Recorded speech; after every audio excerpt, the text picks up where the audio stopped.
This program is designed to provide general information with regards to the subject matters covered. This information is given with the understanding that neither the hosts, guests, sponsors, or station are engaged in rendering any specific and personal, medical, financial, legal, counseling, professional service, or any advice. You should seek the services of competent professionals before applying or trying any suggested ideas.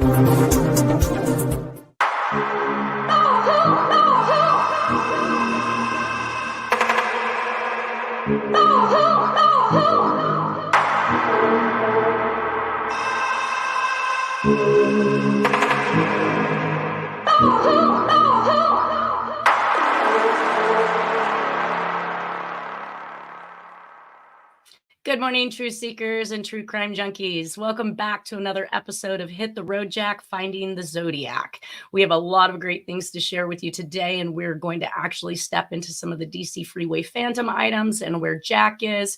I want to first welcome Nolan Del Campo to the show. Good morning, Nanette. And then also Terry Batcher. And good afternoon, at least my time. Good morning. Thank you. It's already been one of those days. How are you guys' weeks going? Very good. Busy. To say the least. I'm going to actually throw up the PowerPoint presentation. I had some interesting information I wanted to show this week. As everyone knows, I am taking graphology courses, learning about personality and behavioral trading through handwriting. I made it through the 10th lesson out of 20, which gave me my second mini certificate. And the first lesson in the second half of the series happens to be on signatures. And lo and behold, just about everybody we were talking about in regards to signatures is actually in this particular lesson. So I thought it was extremely interesting to bring this up because as we go through these cases, and we look at Jack's signature, it changes from J.W. Terrence to Jack W. Terrence to Jack Walker Terrence to John W. Terrence to John Walker Terrence to John Barnett or Jack Barnett. Like he uses so many variations of names. To me, and what I've learned so far states that he doesn't even have an identity. And he is many different people with each of these personas. One of the things that they were talking about in here is the way a person actually writes their name when they sign it. And if somebody does something like we see up here at the top, it says Millicent, Molly, Mandy. So if they use all three names completely written out, it has a behavioral psychology behind it. So it says people who write their name in full often seek and enjoy high visibility. Martin Luther King, William Randolph Hearst, Edgar Allan Poe, James Earl Jones. These individuals use words well, tend to make a good impression on others, and enjoy being center stage. We got Randolph Hearst right up in the middle of it. Woo! Yep. The note says the ultimate in high visibility or fame is, of course, reflected when only one name is used with royalty. Instant recognition is implied. So when somebody deliberately chooses to use only one name, e.g. Liberace, Prince, we can assume an even greater need for recognition and adulation. While it's true that performers have a public image which they have to maintain, there has to be enormous ego involvement here. Even Elizabeth Taylor, possibly one of the best known celebrities in the world, doesn't introduce herself or sign her name as Taylor. What a concept. So you think about Madonna, all the big showboaters who, So in these particular samples I have to the left here is actually starting with Nancy Reagan's signature. And if you look from one signature to the next, they absolutely look nothing alike. Would you guys agree? Nothing alike. Her ends are even backwards. I was a little astonished to see this. It doesn't allude to what the time frame is between these, like I'm going to talk about with Nixon's signature, but it does say sample B, but we could say that about Nancy Reagan. These changes are so remarkable that it is difficult to accept that they were indeed written by the same woman. Slant, Right. pressure, thickness, lower zone length, loops, expansion, and actual letter formations are all dissimilar. We really do have a very different person here, no doubt about it. So this could be at the time. What's that? I wonder how old Nancy was at the time. That looks like Yelsey Reagan. I know. It's a very odd construction, and she's doing things backwards, so it might allude to how her Backwards or brain. slanted back. Yeah, well, yes, there's a leftward slant instead of forward, so it's almost as if she's become a completely different person, and I see that kind of stuff happening when there's some type of neurological disorder in handwriting, but I don't see really disorder other than just seeing things written backwards. I mean, who makes their N look like their Y? Right. Yep. And Crazy. with Nixon All right. and the other one, you can see the similarities. You can see it's still their signature. With Nancy Reagan, it looks so different. So different. So, and they do say that graphology is about the time and space in which you write. So during that time frame, when you write is really kind of representative of your personality at that time. So I don't know what she was going through, and I don't know what the time differences are between these two signatures, but I'll give you kind of an idea of what we've got going on with Richard Nixon's just below. So sample C, Richard Nixon's name will forever be associated with the Watergate scandal. Notice the threadedness of the handwriting, and what they're talking about is where he draws these straight lines out. And we can even kind of see it here in this earlier 1974 signature. He started to go threaded, and then in 1974, it is just a line. He has nothing of his personality. He's done by then. Yep. So it says, notice the threadedness of the writing. Says, notice the thread. What's that? Pritchard Nixon. Right. Anybody didn't think it was Pritchard Nixon or something like that. Pritchard Yeah. Nixon. Well, okay. So it says, notice the threadedness of the writing and think about the characteristics associated with it. Here we see the gradual disintegration of a personality. In the early 74 sample, notice the protective stroke over the first name. So he backflows this from his last name over as a protective nature atop his personal name, which is Richard. So how you write your first name is how you feel about yourself, and how you write your last name is how you feel about your family. So he is using his family to cover and protect him basically at this point. So the protective stroke over the first name as more and more information surfaces, then the final signature. He submits his resignation in the late 1974 signature, and there is virtually nothing left. Compare this final signature to the one above it. What energy left has been applied to use to cross himself out. So basically, whenever somebody draws straight through their name, you're crossing yourself out. Yeah. Very interesting.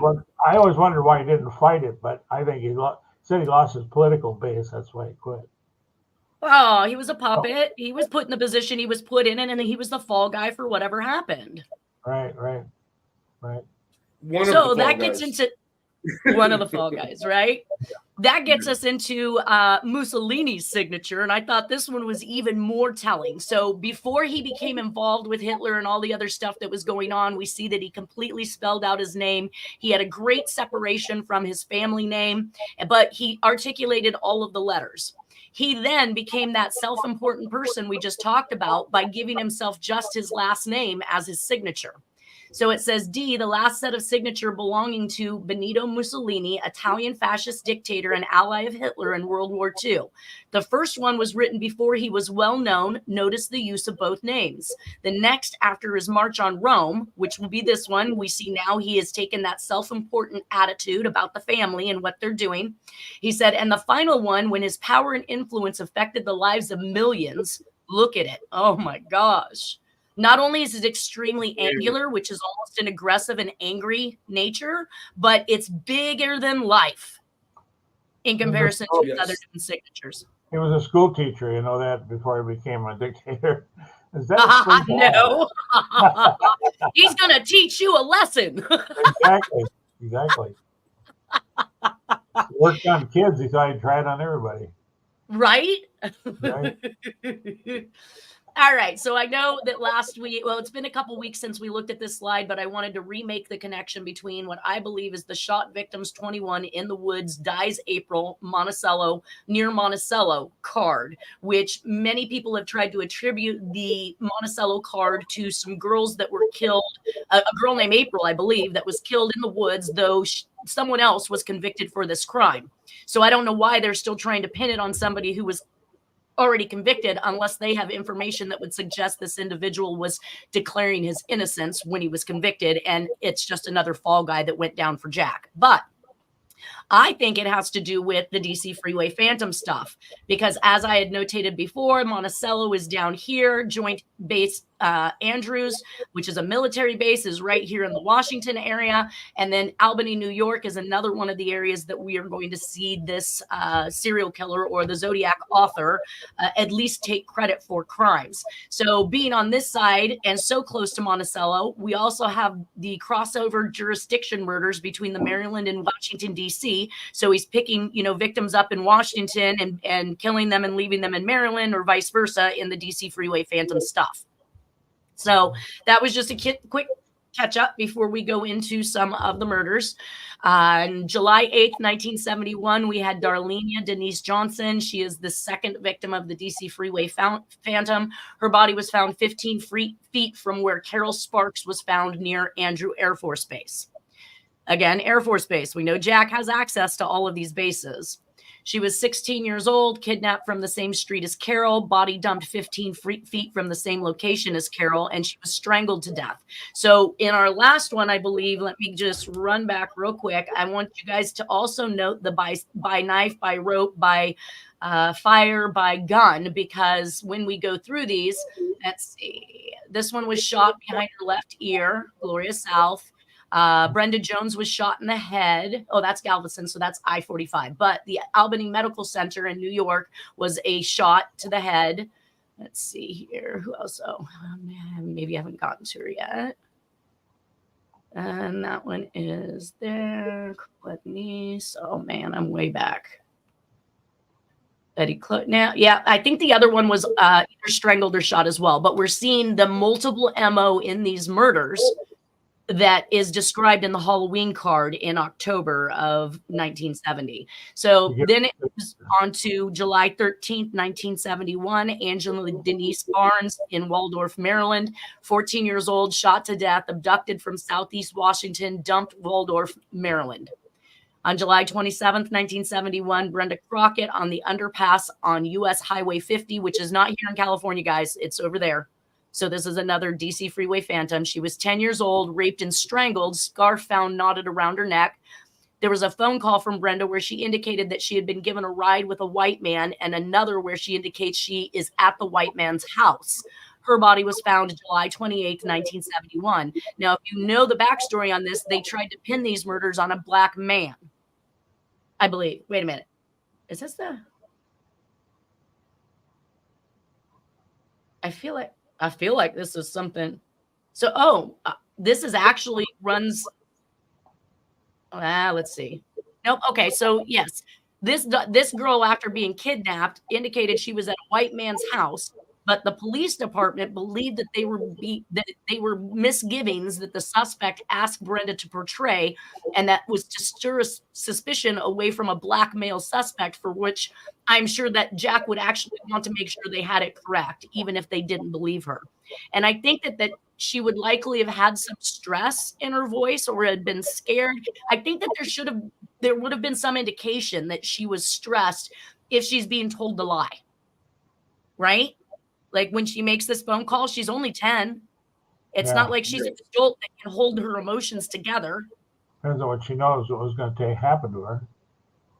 Well, it's true that.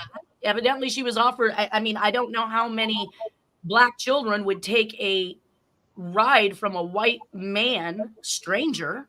I mean, who does that? It just seems. Well, if they've got handlers, if she's got parents that aren't, or guardians that are nefarious, it happens. Right. That's true. So on August 4th, 1971, we have Rhonda Renee Johnson and Sharon Lynn Shaw at Taylor Lake. They're hitchhiking from Clear Lake to Galveston and went missing. So we have these connections now, even from California, the hitchhikers and Galveston, which is Clear Lake is where the NOHV, where the Saul that Harriet describes is where Donna Lass's body was dumped. So the head was dumped in one place. She says it was dumped in the Lower Lake area, which is Clear Lake. So now we have this cross connection coming back and forth. So Jack comes back to California at this point, and on August 20th, 1971, we have the murder of Linda Dudley in San Francisco. Now, these are prostitutes. He hadn't shown any affinity towards prostitutes at this point, but and there's nothing to. Again, I put it in here because it's an unsolved murder, not necessarily because I'm absolutely saying that the Zodiac did this. So just remember that. The article on Linda Dudley says knifed body of a prostitute. The new body of 22-year-old prostitute who was stabbed to death was discovered yesterday in the underbrush of Lake Merced Drive. The badly decomposed body of Linda Susan Dudley of 865 Hayes Street was found at 10:45 a.m. by a municipal water department employee. Get that waterway, relation, which we see so often with the Zodiac. How do they know she's a prostitute? Somebody must have told him, right? I mean, it says a friend. A friend. Here you go. Okay. A friend reported her as missing on August 22nd. However, the coroner's office said that she may have died before then. She had been arrested several times in the past year on prostitution charges. Okay, that's how they know. Go ahead, Terry. Can you give me a real quick recap as to why you believe these are real? Is it strictly via period solves that you have these for? No, these are all the unsolved murders that I found back in 2013 as I was going through the years and events of unsolved murders. And anytime some was brought up, I would throw them into the presentation if they looked like they could fit the bill for the Zodiac. Yeah, fit the bill, but we don't have any documents from Jack on these? Okay. No. Not that I know of.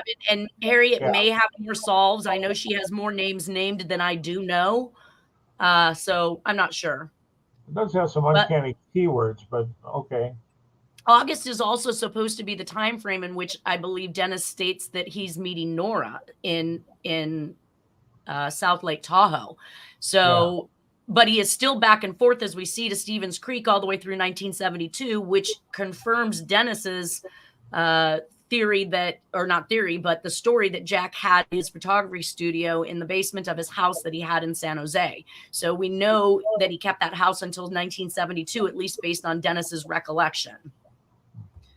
So now it says body in San Francisco Lake identified. Again, this is that waterway dump. So this is why it probably got included in here, Terry B. As we know, we're going to step into D.B. Cooper here. And one of the things one of the articles he used was a Playboy magazine with a woman submerged underwater who looked like she basically was dead. So it says a young woman whose nude body was found near Lake Merced in San Francisco yesterday was identified later in the day as a 22-year-old Linda Dudley. The coroner's office said that the woman, whose address was unknown, had 3 chest wounds, apparently inflicted by a knife, and died probably 4 or 5 days ago. A city employee spotted her partly decomposed body in brushy undergrowth on the south shore of the lake. Police said they had no suspects and have not determined a motive for the killing. But then these ones don't get highly researched. So the prostitute was found Lake Merced Boulevard, and she was found. Well, I think that they might. It said Lake Merced Drive, and maybe Lake Merced Drive runs Lake Merced. So that's kind of a link. That's kind of interesting link that Lake Merced is in both locations of both dead bodies. Well, we have the Edwards and Dominguez in early 60s down in the Santa Barbara area that was shot on the beach, right? And we also have the Lake Berryessa murders where they were stabbed. So it is following that waterway, either dump or murder scene. So I think it is interesting to note that the FBI looked at a solve from an individual, even though they did not find it to be credible. They did note that there happened to be a double symbol used for the letters J and K. And since my suspect is Jack, I thought I would bring this up. So anytime I find something in the solves that the FBI has confirmed or noticed, I like to bring it up, especially if it actually points out, because JK by itself phonetically is Jack. So I did say on August 1971, Jack meets Nora Kaufman, mother of Dennis, Mary and Denise Kaufman. It's questionable as to the real meeting date, but definitely after the March 22, 1971 sought victim 12 card per Dennis. And he keeps his home, like I said, until 1972. Jack begins working for South Lake Tahoe Linen Company as a mechanic, and this is where he meets Nora. Jack is known to scout out his next residence months in advance by himself before moving or bringing the family with him. So this is one of those things where him coming to South Lake Tahoe, scouting out a place, scouting out work, meeting a new family is just the precursor to him having left the Bay Area yet. So he's still in the Bay Area at this point as well. I'm sorry. He's basically dual places. I think the goal is to commit a murder before he moves into that area, giving things time to calm down while he goes back home to prepare to move. Then we see more murders while he is there, depending on his given situation, and ultimately one last murder as he's exiting. And what I really meant by that is that every time he goes to scout out a place, he commits a murder in my mind, and then he comes back to California, let's say, and while all of the hubbub and all the investigations are going on and they can't find this ghost, it's because he's not even in that state. And when he moves back to that state with the family, he now looks like a family man who just came here for the first time. And then we see a couple more murders, and then we always see an exit murder. They're typically a 10 to 11 month time span in which these serial killing sprees occur, as we're going to see with the DC Freeway Phantom. Again, 10, 11 months, crossing of jurisdictions. Everything kind of matches that MO. Dennis Kaufman wrote in his book, my mother was working for Tahoe City Linen when she met Jack. He was a mechanic for their trucks. I met Jack when I was 5 years old. I walked out in the living room one day and he was sitting there with his arm around my mother. The first thing I said to him was, "Get your arm off my mom." He told me, "You and I need to be introduced." He took me in the bedroom and paddled my ass. He told me that he didn't want to be here any more than I wanted him there, but that was just how it had to be. So I would just have to accept it. I never understood why he told me that until now. So that is basically the onset of when Dennis started to realize why Jack ended up in their life, because he believed he was hiding or absconding from something else. Interesting. So on September 17th, 1971, divorce papers are filed by Doris. She states that the date of separation is April 1st, 1971, which coincides with the March 22nd events of Danny going to CYA and Jack getting put on probation. And I think that she ultimately blamed Jack for her son going to CYA. So we end up seeing a split between them at this point. She had said they actually separated in 68 while in Nyack. So I'm starting to wonder whether or not that separation was complete, or if she was still kind of, bouncing back and forth to him, because in these papers, it does not indicate 1968 when she was in Nyack. So let's see. Her attorney was in San Jose, California. Jack is very familiar with it and shows they were back in the San Jose area at the time that this divorce was being put through. I did find an oddity, though, because the September 1971 divorce should have been final between Jack and Doris. I'm guessing, 6 months after the petition, Nolan? Yeah, usually it could take longer, but yeah, generally 6 months. Could they backdate it since she said separation was April 1st, 1971?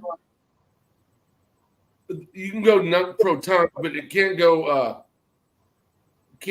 prior to the filing of the divorce papers. Okay. So when she filed this, then everything, if they granted it immediately, it would be done 6 months from now, right? Right. So Finally. That's the oddity, because I also found an additional case in Santa Clara. Let's see, this one is filed in Santa Clara. Wait, September 71. This is done in San Jose. And then in Santa Clara on March 1970. Oh, I'm sorry. Should have been final in Santa Clara by March 1972. But that's weird because the records also show a second divorce on February 4th of 1981 in a new case with Doris. Can you tell me what might have went wrong there? Typo. Do they reconcile and get divorced again? That's no, weird. Because he's with Nora. He's with Nora in 71. So he's literally he's a cheater, because we know that he got with Doris. Maybe they never completed the paperwork to finalize their divorce. Even though it was filed in 71, sometimes people don't complete the paperwork. Well, and we do see a divorce, or not a divorce, but basically an annulment of Nora and Jack's marriage in the 80s. And then they remarry again. I thought they divorced because of the trouble he got into. I think that one was where he did the assault with a deadly weapon. And obviously her separating herself from him at that point, she could take all the assets with him, so they couldn't be personally sued, was my guess. One ground for an annulment is if you're technically still married to someone else. And evidently he was, based on the paperwork I found. Interesting. Right? So trigger points, April. April is the Monticello card, guys. Keep April in mind. April dies, right? So April, he's got this triggering point. His wife is divorcing him, and we see a new load of activity that begins to occur. So now Jack has also gone to Texas after November 15th, 1971, which is basically based on pictures and photographs that I had seen. And the Zodiac Killer actually goes silent. We don't hear anything from him. There isn't any communications. There isn't any killings that we would attribute to him. But we do have the October 1st, 1971, Nino Moshia Yates murder on Pennsylvania Avenue in Prince George County, Maryland, near Andrews Air Force Base. Once again, she's 12 years old, raped and strangled, abducted from Northeast Washington, and dumped like the others in Prince George, Maryland. And then we see that Jack is coming back through Texas again, in my mind. On October 28, 1971, we have Gloria Ann Gonzalez at Addicts Reservoir, which is in Texas. She's 19 years old. Her bones are found mixed in with Colette Wilson's bones. So now we have a mixing of body parts that's showing bisection, which we know lipstick, Black Dahlia, and a few other cases that we're going to see here. Also the I-45 and the League City Field of Stars. We'll get to that one. It's too far off.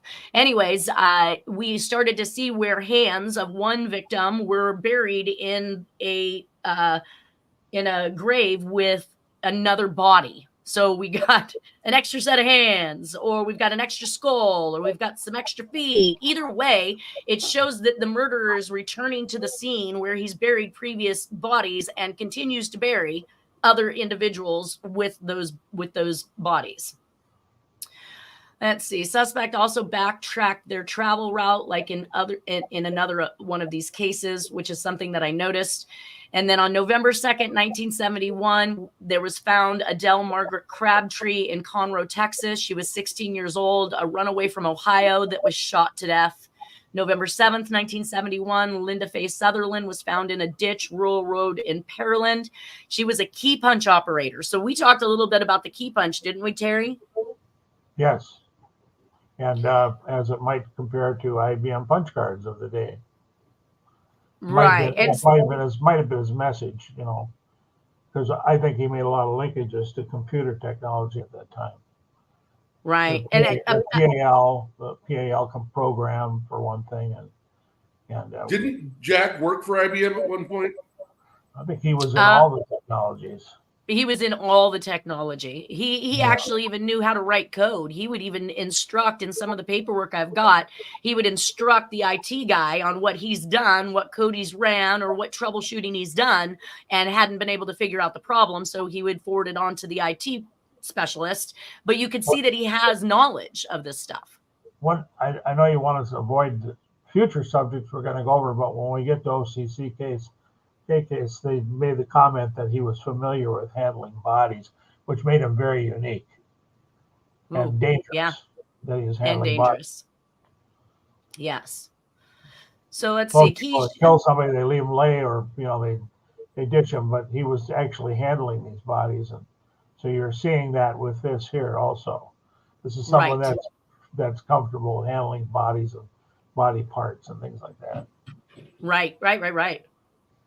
So Linda Faye Sutherland was a key punch operator or a bartender. I'm not sure, but we do trace that stuff back, the key punch operator, to Zodiac Letterman General Hospital, the Sacramento Sutter Memorial, and the DC Albany Medical Center. So we do see these different And I think the key punch operator had something to do with the nurse. Maybe that's why I have this lined up with all of the nurses and medical situation. She was actually struck in the head and tossed over a low bridge into a ditch while still alive. The killer stood on bridge and shot her 4 times with a shotgun. And didn't you say that the 30-30 was a shotgun or a high-powered rifle? Not a shotgun, right? Yes. Yeah, and most commonly in the Model 94 Winchester type, which looks like a, you see in all the Western movies, or a lot of the Western movies, the lever operated, just like the Rifleman. Those are different models of the 94. They're very similar in structure.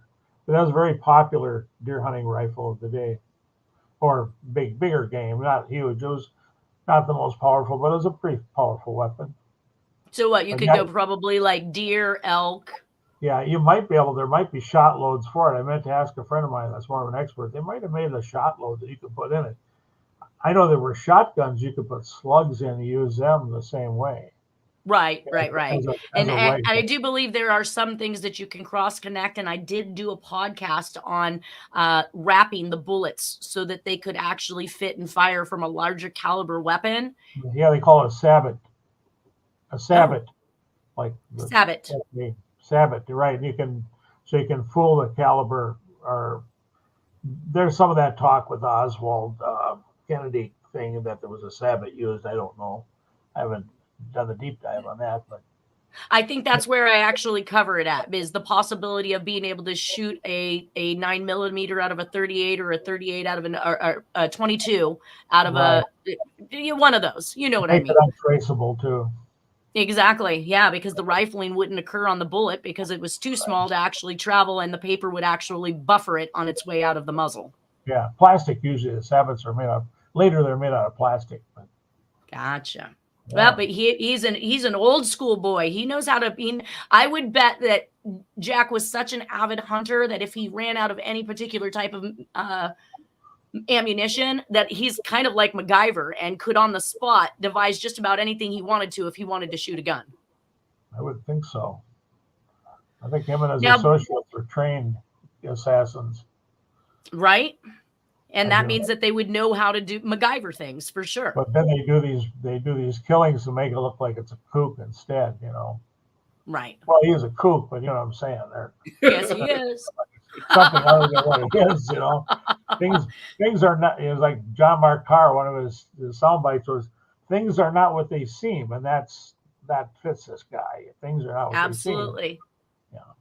Absolutely. I can't wait to get to John Mark Carr. I think that's how me and Terry actually bonded, was over the emails from him and that Michael. What was he, an investigative reporter or something? Yeah, those are long-winded. Holy cow, he did a lot of those. Oh my God. You can definitely see right when Jack dies, the second person posting on those went away. He was gone. Exactly. We believe it was Jack because John Mark Carr was really buttoned down with what he'd write, and this other guy was being really flippant and using strange words like electrocardiogram and things like that. So there's definitely 3 people involved, 3 people in all, at least, involved in those emails. Things. Yeah, emails. Yeah. When it comes to I think John Mark Carr forwarded on the anthrax letters that were mailed out of Malaysia and Thailand. When he absconded from the United States and went to those locations, he then pursued the persona of the Zodiac Killer to make it look like the Zodiac Killer had left the country. That's just my theory. But so back to the murders. Back in Galveston, we have on November 9th, 1971, Allison Craven. She's a Galveston abduction, and the body is dumped in 2 locations. So now we have a bifurcation of the body again. Yep. 3 months later, found some of her arm bones, hand bones, and teeth in a nearby field. Now, I wanted to point that out because that means that Harriet solved where she believes that Donna Lass's teeth were missing and separated from her skull, that we're now seeing this done in an active murder in Texas. Right.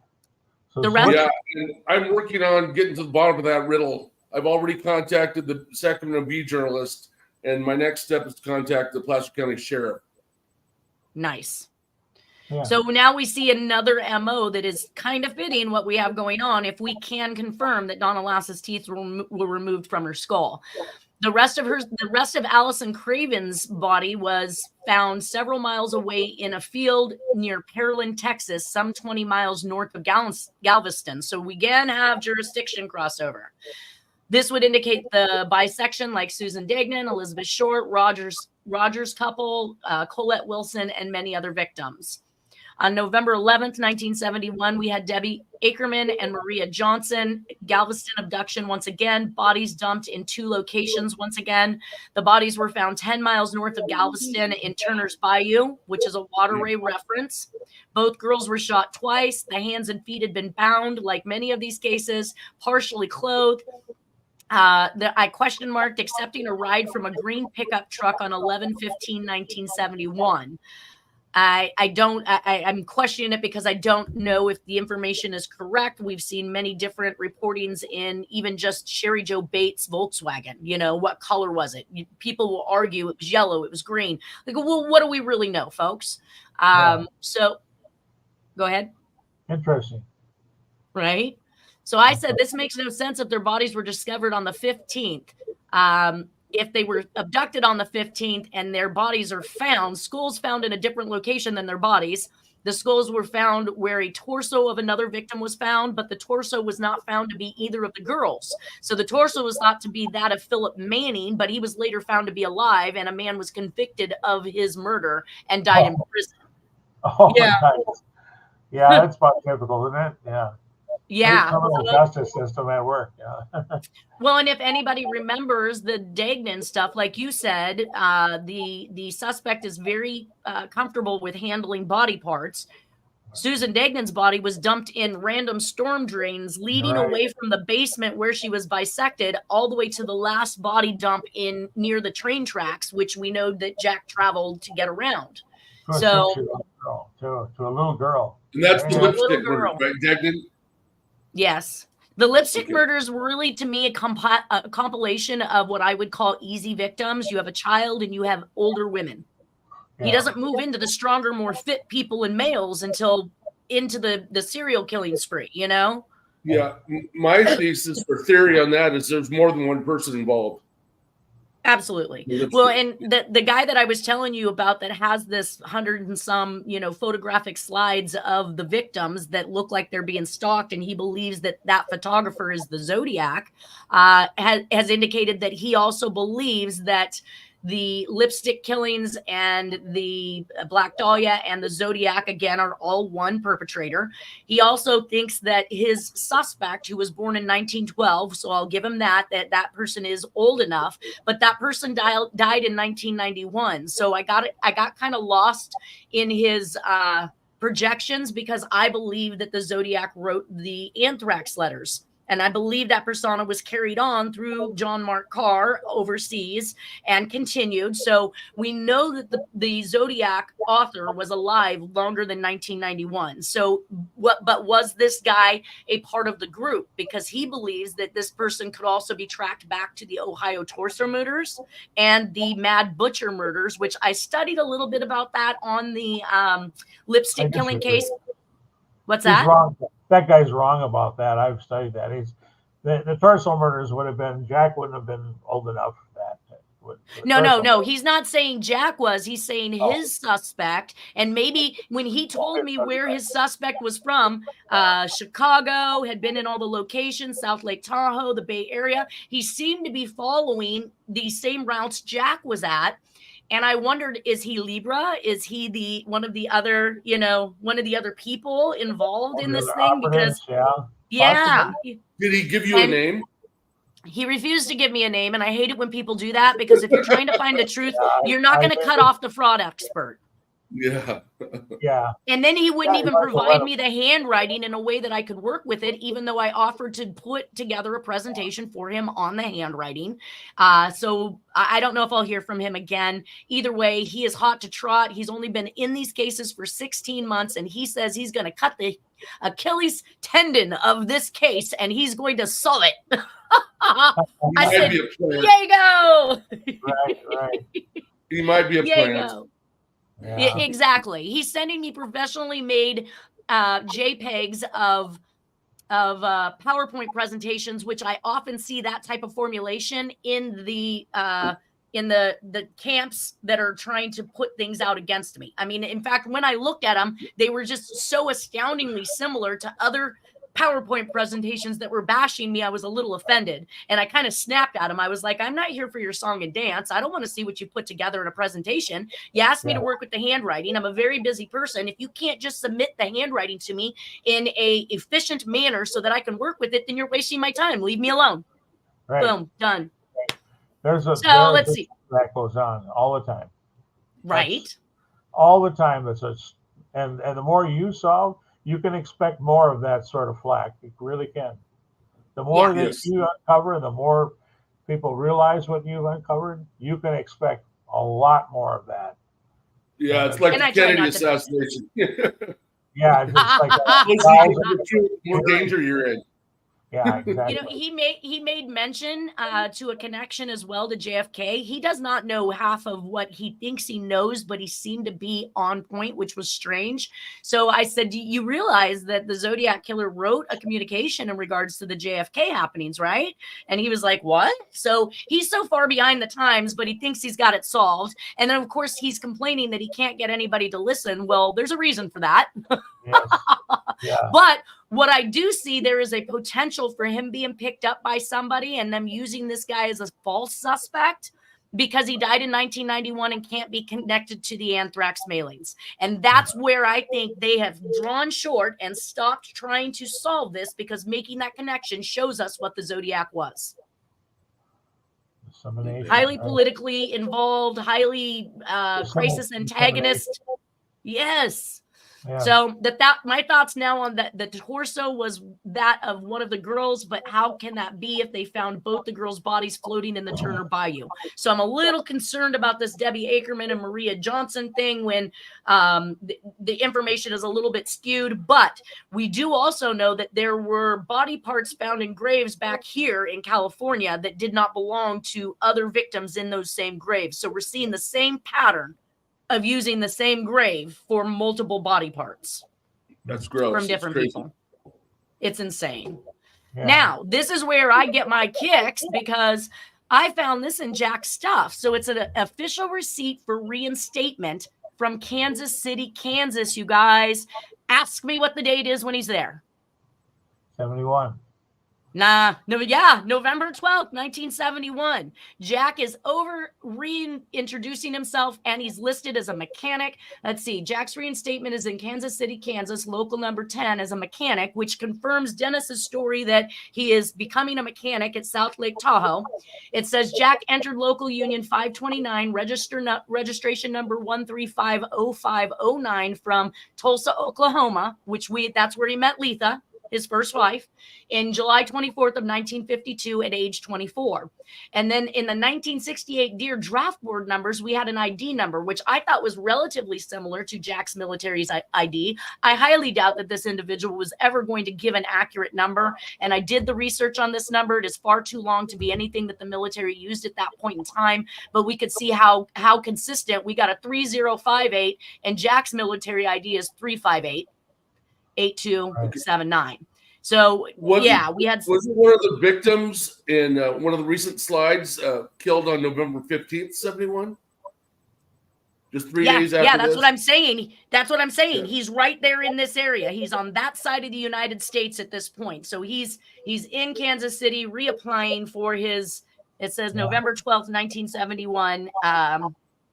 Reapplying for his membership into the union. And that's the International Brotherhood of Boilers. He still had a residence in San Jose too, but he was scouting out Tahoe. So he really gets around. Yes.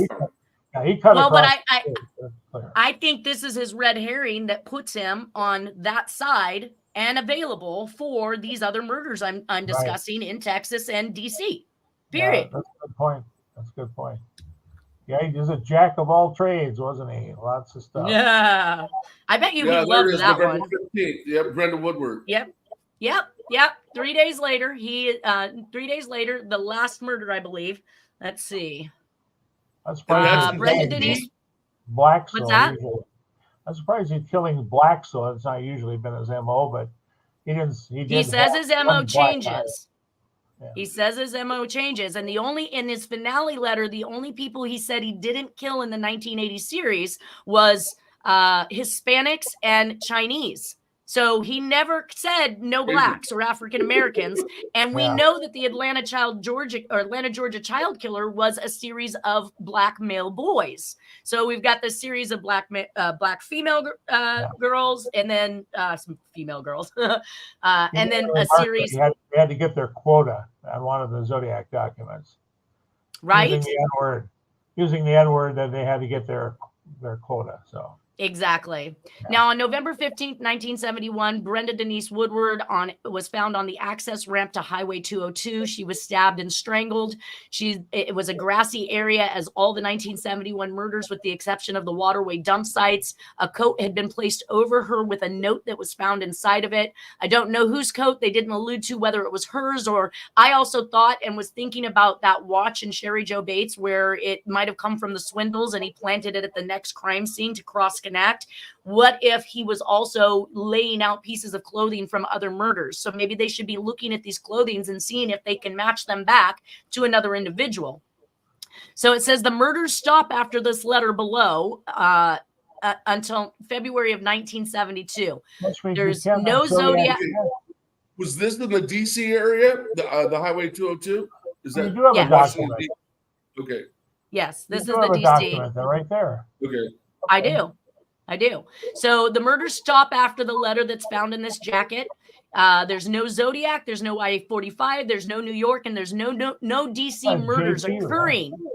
There's nothing that occurs after this murder that I can tell, other than the DB Cooper caper, until February of 1972. So DB Cooper, aka Zodiac Jack, may very well have caught. This is another one of my theories, you guys, because we do see that the DB Cooper occurred in November.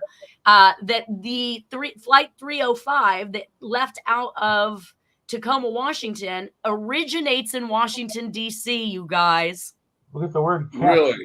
Right, and it was all the way from Tacoma to Reno, or where? Hold on, you guys. I can't hear you. Hold on. Sorry. Go ahead. Go ahead, Terry. Nolan, I just real quickly. There's his signature right on the word catch with that H at the end. That's the combination JT. Okay, we're not there yet. We're not to the letter yet. What did you have to say, Nolan? Okay, the flight, the DB Cooper flight, it was from Tacoma to Reno, or Tacoma to where? But the origination of that Northwest right. Orient flight originated by my research from Washington, D.C. So it went from Washington, D.C. What's that? That particular plane. So did it fly into Seattle first, or went straight to Tacoma? No, I think they flew over Tacoma. Okay. I don't know. Right. We haven't got to DB Cooper yet. I'm not up to date on that. I haven't seen it in a while. I just know that I took note to the fact that this last murder, and there wasn't another murder coming out of any of these 4 different serial killing sprees until they pick back up in February of 72, but that the flight 305 in the DB Cooper case actually originates from Washington, D.C., where this last murder occurs, and then back to the western side of the U.S., pre-planning all along the way is my guess. So I wanted to research previous flight manifests for passengers like Jack Terrence. He may not have used an alias when he took that flight from DC to Seattle. And then that's where he purchases his next ticket underneath the alias. So I wanted to see that. And then he checks in as Dan Cooper in Spokane, Washington. So that's where he picks up the flight at. When we get to that subject, man, does that subject have a lot of points to make. Holy cow. So I only got 1 minute left. I feel like I'm going to read this letter real quick and we'll need to sign off. But the note left in this jacket says, "This is tantamount to my insensitivity to people, especially women. I will admit the others when you catch me if you can. Freeway Phantom." That is Zodiac 101. Oh, I got goosebumps, you guys. All right. Well, we're going to have to go into the rest of that this next week. We did not quite make it to the Zodiac or to the DB Cooper like I'd hoped, but we can cover this letter next week if you'd like to join us, Terry, and we'll go from there. Absolutely. I do like that you got that document, though. That's a signature item. I mean, that's putting a Zorro right there. He even hyphenates Freeway. Zodiac is the biggest hyphenator ever. Catch me if you can. The whole works. It's him. It's there. All right, you guys, thank you so much for being, I have to sign off, but thank you guys so much for being here. Have a wonderful weekend, and we'll see you next week. Absolutely. We'll talk to you later. Bye. You bet.